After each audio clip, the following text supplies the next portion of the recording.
तो finally stranger things season 5 के 4 episode release हो चुके हैं और आज मैं एक्सप्लेन करने वाला हूं इसके एपिसोड 1 को, जिसका नाम है द क्रूअल। हर रोज आपको इस चैनल पर एक एपिसोड इसका मिल जाएगा और इसके पहले एपिसोड की लेंथ है 1 घंटा 11 मिनट और मैं आपसे उम्मीद करता हूं कि आपने इसके पहले सीजनों का रिकैप देख लिया होगा। तो चलो इस एपिसोड को शुरू करते हैं। एपिसोड की शुरुआत होती है 12 नवंबर 1983 से, जिस दिन विल गायब हुआ था। वह अपसाइड डाउन वर्ल्ड में अपने क्रिस्टल हाउस में बैठा होता है। तभी उसे डेमोगोर्गन की आहट आती है और वह उसका क्रिस्टल हाउस तोड़ देता है। विल वहाँ से भागते भागते काफी दूर आ जाता है और वहाँ से एक पेड़ पर चढ़ जाता है। काफी देर तो वह पेड़ पर ही रहता है, लेकिन उसे एहसास हुआ कि डेमोगोर्गन उसके पेड़ पर चढ़ रहा है और चढ़ भी रहा था। तो विल बहादुर दिखाते हुए उसके बगल में ही एक पेड़ था, वहीं से ऊपर से ही छलांग लगा देता है, लेकिन उस पेड़ की डाल को वह पकड़ नहीं पाता, जिससे कि वह टहनियों में अटकते हुए नीचे गिरता जाता है। लेकिन एक बार उसका बैग एक डाल में फंस जाता है, लेकिन बैग का हुक खोल जाने की वजह से वह डायरेक्ट नीचे गिरता है और बेहोश हो जाता है। जिसके बाद डेमोगोर्गन उसका पैर पकड़ के घसीटते हुए उसे वेक्ना के पास ले जाता है। वेक्ना अपनी पावर से उसके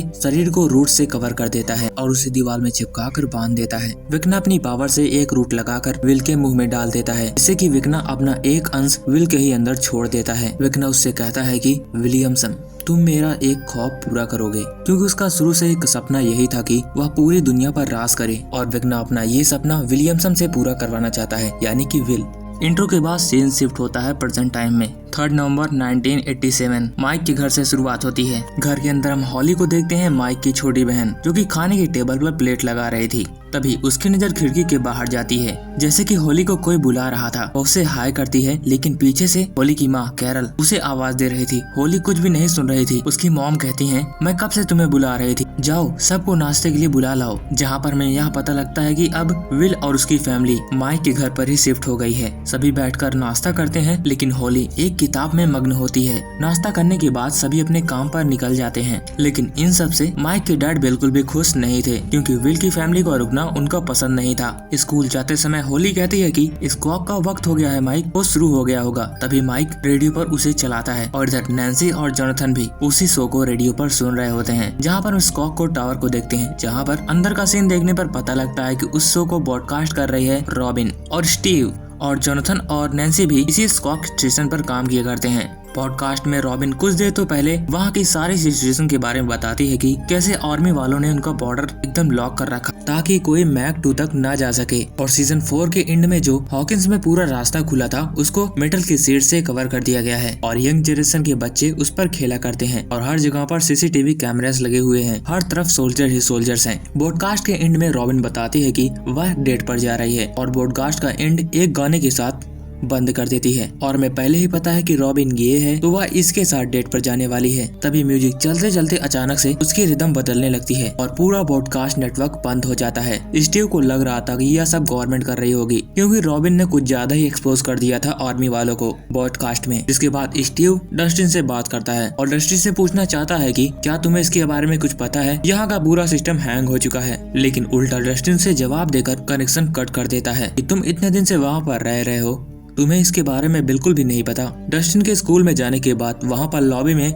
लोग उसे ऐसे घूर रहे थे जैसे कि उसने कुछ गुनाह कर दिया हो, क्योंकि उसने हेलफायर की टी शर्ट पहनी हुई थी। वह जैसे ही अपना लॉकर खोलता है, वैसे ही वहाँ पर एंडी आ जाता है और डस्टिन को बुली करने लगता है। एडी डस्टिन के कॉलर पकड़ लेता है और उसकी टी शर्ट को फाड़ देता है। एंडी डस्टिन को मारने वाला था, लेकिन तभी वहाँ पर लूकस आ जाता है। लूकस उन दोनों को रोकता है। इसके बाद माइक और विल भी वहीं पहुँच जाते हैं। जिसके बाद एंडी अपने साथियों के साथ वहाँ से निकल जाता है। माइक और विल बताते हैं कि हमें ऐसा नहीं करना चाहिए, हमने पहले ही एक मुसीबत मोड़ रखी है, तो डस्टिन तुम ज्यादातर शांत रहा करो, हमें अभी वेक्ना से लड़ना है। जिसके बाद डस्टिन वहाँ से चला जाता है। यहीं पर हम देखते हैं वहाँ पर जेन हॉपर यानी कि 11 का मिसिंग पोस्टर लगा हुआ था। जिसके बाद सीन शिफ्ट होता है 11 पर, जहाँ पर सोल्जर्स उसे पीछे से पकड़ रहे थे। 11 आगे आगे भाग रही थी, सोल्जर उसके पीछे ही थे, लेकिन तभी सोल्जर्स उसे एक शॉटगन से बेहोश कर देते हैं। जिसके बाद देखने पर पता लगता है कि 11 ने उसे चकमा दे दिया था, वह कोई और ही थी। और 11 दौड़ते दौड़ते अपने प्रैक्टिस फील्ड में जा पहुंचती है, जहाँ पर हॉपर उसे बताता है कि तुम अभी भी 4 सेकंड लेट हो और तुमने पुराने रिकॉर्ड को तोड़ दिया। जिस पर 11 कह दिया ठीक है, मैं फिर से ट्राई करूंगी। हॉपर उसे बार बार मना करता है, लेकिन 11 प्रैक्टिस के लिए निकल जाती है। यहाँ पर मैं यहाँ पता लगता है कि 11 की पावर्स काफी ज्यादा हो चुकी हैं और वह उड़ भी सकती है। इसके दूसरे सीन में हम हॉकिंस के बॉर्डर को देखते हैं, जहाँ पर एक ट्रक हॉकिंस के अंदर जाता है। पहले तो सोल्जर्स उसकी चेकिंग करते हैं, जिसके बाद उस ट्रक को अंदर ले लेते हैं। अभी तक स्क्वाक स्टेशन पर जोनाथन और नैन्सी भी पहुंच चुके थे। वे सब पता लगा रहे थे कि आखिर क्या गड़बड़ी हुई है कि ब्रॉडकास्ट नेटवर्क पूरी तरीके से बंद हो गया है, और वहाँ पर सभी एक बुक खोज रहे थे, स्टेशन को ऑपरेट करने की मैनुअल बुक। नैन्सी को वह बुक मिल जाती है और उन्हें पता लग जाता है कि आखिर गड़बड़ी कहाँ हुई है। उस टावर के सबसे ऊपर से एक वायर कनेक्शन टूट गया था और इतने ऊपर ठीक करने कौन जाता। तभी स्टीव कहता है मैं जाऊंगा। फिर जोनाथन कहता है तुम्हारे बस की नहीं, मैं जाता हूँ। रॉबिन कहते हैं चाहे जो भी जाए, जाने से पहले वहाँ की पावर सप्लाई बंद कर देना। स्टीव पावर सप्लाई बंद करने के लिए जाता है, लेकिन जोनाथन चढ़ाई करना शुरू कर देता है, जिसके बाद स्टीव भी चढ़ना शुरू कर देता है। दोनों काफी तेजी से चढ़ रहे थे। चढ़ते चढ़ते फिर थक जाते हैं, लेकिन आखिरकार वह टॉप तक पहुंच जाते हैं। तभी स्टेशन पर वह ट्रक भी आता है। ट्रक अंदर आने के बाद पता लगता है कि वहाँ पर कोई और नहीं बल्कि मरी था, और इधर स्टीव और जोनाथन ने उस तार के कनेक्शन को जोड़ दिया था। और नीचे देखते हैं तो वहाँ पर नैन्सी और रॉबिन बिल्कुल कोई भी नहीं था। वे दोनों तो ट्रक देखने के लिए चले गए थे। दोनों उतर कर देखते हैं कि मरी उन सब के लिए कुछ लेकर आया था। उसके पास कई सारे हथियार थे, बॉम्ब थे, ग्रेनेड्स थे, और वह स्टीव को एनर्जी ड्रिंक देता है। और वह नैन्सी को एक लिस्ट भी दिखाता है। यह सोल्जर्स की लिस्ट है, यानी कि उन्हें बहुत सारे सामान की जरूरत हो चुकी है। मतलब कि वह शिकार के लिए कल ही जाने वाले हैं, तो हमें जो भी करना है जल्दी करना होगा। जिसके बाद हम फिर से एक बार डस्टिन को देखते हैं, जो कि क्लास एंड होने के बाद एनिमल्स की लैब में जाता है, जहाँ पर वह एक सांप के पास जाता है जिसका नाम जेक था। इसके अगले सीन में हम लूकस, विल और माइक को देखते हैं, जो कि लंच कर रहे होते हैं। तभी वहाँ पर डस्टिन भी आ जाता है। लंच के दौरान रॉबिन अपना पॉडकास्ट फिर से शुरू करती है, और इधर उस पॉडकास्ट को हॉपर और जॉयस भी सुन रहे थे। उसके पॉडकास्ट को सुनने के बाद हॉपर और माइक रॉबिन द्वारा दिए गए कोड को डिकोड करने लगते हैं। वह सारे कोड को डिकोड कर लेते हैं। यहाँ पर हमें यह समझ में आता है कि सोल्जर्स और गवर्नमेंट उनकी हर फ्रीक्वेंसी को फॉलो कर रही है, और इसीलिए अभी उनको कोई भी रिस्क नहीं लेना है कि गवर्नमेंट किसी भी तरह करके 11 को ढूंढना चाहती है। तब तक वहाँ पर 11 भी आ जाती है, जिसके बाद सभी अपने शिकार की तैयारी करने लगते हैं।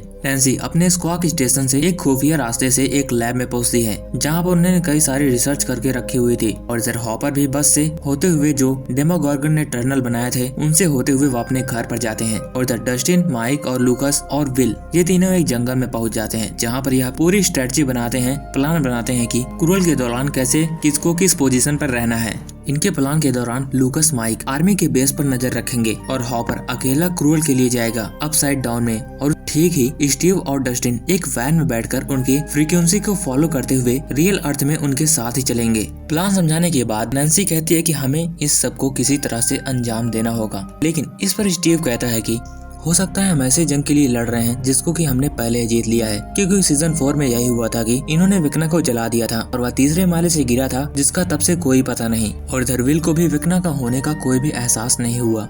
लेकिन नैन्सी कहती है फिर भी हॉकिंस के नीचे अभी भी कुछ हो रहा है, विकना फिर से तैयार हो रहा है, और सभी अगले दिन क्रूअल के लिए तैयार हो जाते हैं। तभी विल को एहसास होता है कि जैसे कि उसके पास कोई है। आसमान घूमने लगता है और वह बेहोश होने वाला होता है। तभी माइक, डस्टिन, लूकस आकर उसे उठा लेते हैं और उसे होश में लाते हैं। तब विल सब कुछ एक्सप्लेन करता है कि आखिर उसके साथ क्या हुआ। माइक कहता है शायद वो यहीं कहीं आसपास है और इस बार हम उसे जरूर ढूंढ लेंगे। इसके अगले सीन में हम होली को देखते हैं, जो कि गार्डन में खेल रही होती है। तभी डायरेक्ट नाम का एक स्टूडेंट आकर उसका झूले को और भी तेज कर देता है, लेकिन वहाँ पर खड़ी लड़की उसे बचाती है। इसके बाद टीचर आ जाती है और सभी को क्लासरूम के अंदर जाने के लिए कहती है। लेकिन तभी होली को कोई दिखाई देता है जो कि उसे बुला रहा था, और वह उसके पास हाय करते हुए चली जाती है। होली की टीचर देखती है कि होली कहीं जा रही थी। वह जाकर देखती है तो होली वहाँ पर किसी से बात कर रही थी, लेकिन असल में वहाँ पर कोई था ही नहीं। जिसके बाद हम आर्मी के बेस का सीन देखते हैं, जहाँ पर एक सार्जेंट डॉक्टर के पास जाता है। डॉक्टर को बताता है कि कर्नल के हाथों से इस बार भी 11 छूट गई। और उस लैब के अंदर हम ये भी देखते हैं कि वहाँ पर अपसाइड डाउन के एक जीव को पकड़कर रखा गया था, और डॉक्टर भी एक जीव के ऊपर रिसर्च कर रही होती है। तभी सार्जेंट के ऊपर वह जीव हमला करता है, लेकिन वह कांच के अंदर बंद था, तो इसलिए वह डर जाता है। तब डॉक्टर कहती है कि डरने की कोई बात नहीं, ज्यादा से ज्यादा क्या होगा, यह तुम्हारे खून को चूसेगा। और हाँ, जाते जाते तुम कर्नल को ये बता देना कि वह लड़की मुझे किसी भी कीमत पर चाहिए। इस लैब के वेंटिलेशन से जूम आउट होता है तो हमें पता लगता है कि यह लैब जो कि अपसाइड डाउन वर्ल्ड में ही है। इसके अगले सीन में हम हॉपर जॉयस और 11 को देखते हैं जो कि सुरंग से होते हुए अपने उस जंगल वाले घर में जा पहुंचते हैं। 11 कहती है कि इस बार मैंने रिकॉर्ड तोड़ दिया, लेकिन हॉपर कहता है मैंने नहीं देखा। 11 कहती है कि आपने मुझसे वादा किया था कि मैं रिकॉर्ड को तोड़ दूंगी तो आप मुझे शिकार पर ले जाएंगे, लेकिन हॉपर कहता है कि मैंने तो देखा ही नहीं तुमने रिकॉर्ड तोड़ा या नहीं, और उसे साफ साफ मना कर देता है। कमरे में जॉयस हॉपर से पूछती है कि क्या सच में 11 ने रिकॉर्ड तोड़ा था? तब हॉपर कहता है हाँ, 1 सेकंड बाकी है अभी। जॉयस के वहाँ से जाने के बाद हॉपर अपनी अलमारी के नीचे के ड्रॉर से एक चीज निकालता है। इसके दूसरे सीन में हम फिर से हॉकिंस हाई स्कूल का सीन देखते हैं, जहाँ पर एंडी अपने लॉकर को खोलता है तो उसमें वही सांप जैक मिलता है। एंडी वह देखकर काफी डर जाता है। एंडी का दोस्त बताता है कि तुम इस सांप से डर गए, यह तो जहरीला भी नहीं होता, और वहाँ पर एंडी का मजाक बन जाता है। उसके लॉकर के दरवाजे पर लिखा था कि हेलफायर हमेशा ही जिंदा रहेगा, यानी कि यह काम डस्टिन का ही था। जिसके बाद हम माइक को देखते हैं जो कि हॉली को लेने के लिए स्कूल में गया होता है। तभी बच्चे आ जाने के बाद भी जब हॉली स्कूल से बाहर नहीं निकलती तो माइक स्कूल के अंदर जाता है, जहाँ पर हॉली वहाँ पर बैठी होती है। हॉली बताती है कि उन्होंने मुझे रोक रखा है। माइक जाकर देखता है तो वहाँ पर उसकी मॉम कैरल भी आई होती है। हॉली माइक से पूछती है कि क्या मॉन्स्टर सच में होते हैं? माइक कहता है कोई भी मॉन्स्टर नहीं होते, लेकिन ये बात तो हम सबको भी पता है कि जब माइक छोटा ही था तभी से वह मॉन्स्टर से लड़ता हुआ आ रहा है। तब माइक हॉली को बताता है कि जब भी मैं डरता हूँ तो मैं इसे अपने साथ रखता हूँ या दूसरी दुनियाओं में जाकर वहाँ पर शिकार किया करता है, जिसके बाद से मेरा डर पूरी तरीके से खत्म हो चुका। और वह हॉली को एक टॉय देता है। हॉली पूछती है कि इस टॉय का क्या मतलब? तब माइक बताता है कि यह वह टॉय है जो किसी भी दुनिया के दरवाजे को खोलकर उसके अंदर जा सकती है। मुझे यहाँ पर यह पता लग रहा है कि शायद हॉली ही पूरे गेट के दरवाजे की चाबी है, और हॉली उस टॉय को ले लेती है। जिसके दूसरे सीन में हम लूकस और विल को देखते हैं जो कि हॉस्पिटल में बैठे होते हैं मैक्स के पास। मैक्स अब भी कोमा में थी। अभी लूकस मैक्स की ड्रॉ की गई आर्ट को देखता है और मैक्स के फेवरेट सॉन्ग को प्ले करता है। हॉस्पिटल के अंदर जब विल कोल्ड ड्रिंक लेने के लिए वेंटिलेशन के पास गया होता है तभी वहाँ पर वह रॉबिन को देखता है। वह रॉबिन को बुलाता है, लेकिन रॉबिन सुनती नहीं, एक कमरे में चली जाती है और उसी लड़की के साथ फ्लर्ट करने लगती है जिसे कि वह पसंद किया करती है। रॉबिन बताती है कि आज हमें डेट कैंसिल करनी होगी क्योंकि आज एक बड़ा इंपॉर्टेंट काम आ चुका है, तो हम लोग फिर कभी चलेंगे और तुम परेशान मत होना, सारा बिल मैं ही पे करूंगी। अभी उन दोनों के बीच में रोमांस होने लगता है। इधर विल भी उसके पास तक पहुँच जाता है। बाहर से ही देख रहा था कि आखिर रॉबिन है क्या चीज। तभी हाथ से उसके कोल्ड ड्रिंक छूट जाती है और आवाज होती है। विल तुरंत ही वहाँ से भाग निकलता है। रॉबिन देखती है और समझ जाती है कि वह विल ही था। कहती है ओ शिट। इधर हम डस्टिन को देखते हैं जो कि एडी की कब्र पर गया होता है। उसकी कब्र पर लिखा हुआ था बर्न इन हेल। डस्टिन समझ जाता है कि यह काम किसका हो सकता है, लेकिन तभी वह देखता है कि उस पर लिखा गया ब्लड अभी भी ताजा था। वह तुरंत ही उसे हाथ में लेकर उसे सूंघता है। उसे पता लग जाता है कि यह खून किसका है। तभी वह उस कब्र के नीचे देखता है तो वह सांप जैक मरा पड़ा था। तभी पीछे से एंडी और उसके साथ ही आकर डस्टिन को चारों तरफ से घेर लेते हैं। डस्टिन के पास एक केमिकल था, वह सभी के ऊपर छिड़क देता है, लेकिन डस्टिन वहाँ पर अकेला होने की वजह से खूब पीटा जाता है। इधर लूकस डस्टिन को बार बार वॉकी टॉकी पर बुला रहा था, लेकिन डस्टिन का कोई भी जवाब नहीं आता। सभी यहाँ पर परेशान थे कि आखिर डस्टिन वहाँ से आया क्यों नहीं। वह उसके घर पर भी पता लगाते हैं, लेकिन वह घर पर भी नहीं था। तभी वहाँ पर 11, जॉयस और हॉपर भी पहुँच जाते हैं। माइक और 11 बैठकर ढेर सारी बातें करते हैं। तभी लूकस बुलाता है कि हॉपर ने सभी तैयारी कर ली है, जल्दी से चले जाओ, लेकिन डस्टिन अभी तक नहीं आया था। स्टीव एक वैन में बैठा होता है जैसे कि प्लान में बनाया गया था। वह वहाँ के सिग्नल के एंटीनो को सेट करता है। सिग्नल 80% होने के बाद उनका प्लान डन था, लेकिन उस एंटीनो को कोई ऑपरेट करने के लिए नहीं था। हर बार डस्टिन ही किया करता था, लेकिन डस्टिन तो आया नहीं, इसलिए उसको ऑपरेट करने के लिए जोनाथन जाता है। लूकस और माइक भी अपने सीक्रेट अड्डे पर जाकर आर्मी के ऊपर दूरबीन से नजर रखे हुए थे। और इधर हॉपर अकेला टनल से होते हुए